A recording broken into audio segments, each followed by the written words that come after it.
तक सत्य का साहस। नागपुरातून एक अत्यंत धक्कादायक आणि दुर्दैवी बातमी समोर आली आहे। नंदनवन पोलीस स्टेशनच्या हद्दीत एका सासरच्या मंडळीच्या छळाला कंटाळून आई आणि मुलीने आत्महत्या केल्याची संतापजनक घटना घडली आहे।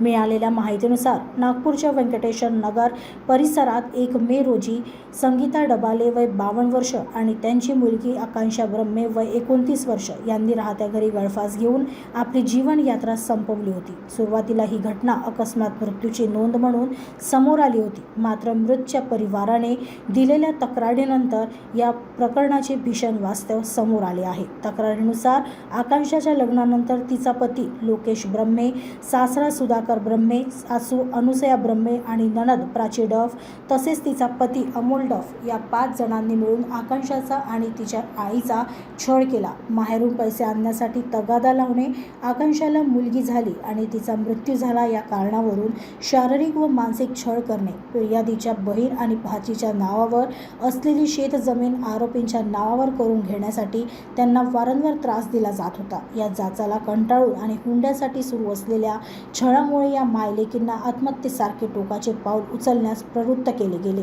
असे तक्रारीत नमूद करण्यात आले आहे। या प्रकरणाचा अधिक तपास नंदनवन पोलीस करत आहे।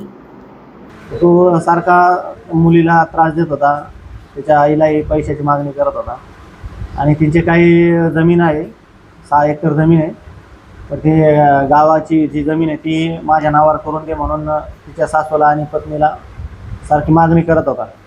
त्याच्या पैशाच्या आणि त्या इतर मागणीमुळं त्यांच्या टॉर्चर करण्याच्या याच्यामुळं ते सहन न झाल्यामुळं त्यांनी दोघांनी सुसाईड केलेली।